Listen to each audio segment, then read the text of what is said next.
The Department of Homeland Security is granting some Afghans entry into the U.S. without a visa.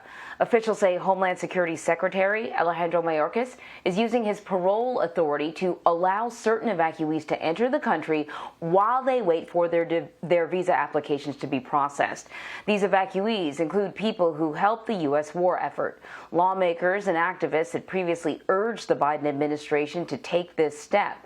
So for more on this, we want to bring in Camilo Montoya-Galvez, joining us now to talk a little bit more about this, because Camilo, I had never heard of this parole authority. So give us a little context. What is it? Yes, good morning, Emery. Parole is a little-known discretionary power that the Department of Homeland Security has to authorize the entry of immigrants who would otherwise be ineligible to enter the U.S. So these are people who have not completed their visa processing and who, on paper, do not have legal permission yet to enter the U.S. So somebody who could potentially qualify for this parole grant would be an applicant for a special immigrant visa. This is the visa for Afghans who assisted the U.S. war effort during those 20 years, but who does not have that visa process completed yet. So this would allow the U.S. government to grant these people parole, allow them to come here to the safety here in the U.S., and allow them to complete their immigration processing here. But it is very important to underscore, Anne-Marie, that the Biden administration has said that while some people may be granted parole and admitted into the U.S. without visas, every Afghan who is evacuated from Kabul will be security screened in a third country in Europe or Asia in one of those military bases that the U.S. is using to house some of these evacuated Afghans, but also third country nationals, American citizens, and green card holders.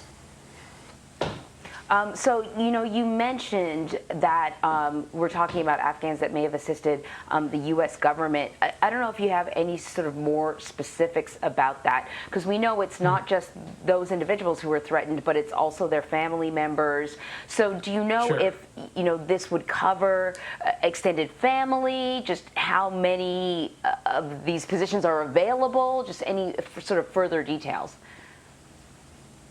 That's a great question. Officials tell us that a parole grant is considered on a case-by-case basis, and that they do not have rather a categorical definition for who meets these requirements, but that they did provide us the example of somebody who has a special immigrant visa application, but experts also tell us that this discretionary power could also help parents and siblings, for example, of special immigrant visa applicants who are not eligible to come here to the U.S. because once somebody is granted a special immigrant visa, he or she could take his or her spouses or children, but no other family member. So that is an important distinction. And experts also tell us that this parole authority could also allow for the entry of other vulnerable Afghans who don't qualify for a special immigrant visa because they did not have a direct involvement with the U.S. military. So this population includes women leaders, activists, and other parliamentarians, judges in Afghanistan, and other at-risk Afghans who fear Taliban retribution, but who don't necessarily meet the requirements needed in the special immigrant visa program. So is this something special that's occurring now because of the situation in Afghanistan, and it only covers Afghan refugees, or, could this also cover other groups? Sure. So I'll give you one other example where the parole authority has been used. As you know, the Biden administration has created this task force to reunite migrant families who were separated under the Trump administration. The Biden administration has been using this parole authority to allow the parents who are separated to enter the U.S. legally to reunite with their children here. Because, again, these are people who otherwise are not eligible to enter the U.S. because they don't have any visas or any documents to do so.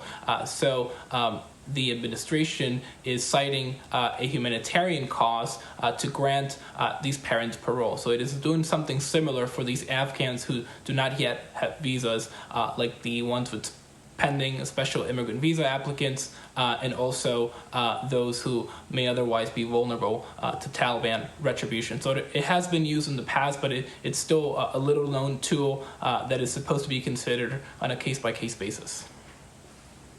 Well, in this case, things are quite dire, so every tool is necessary. Right. Camilo, thank you so much.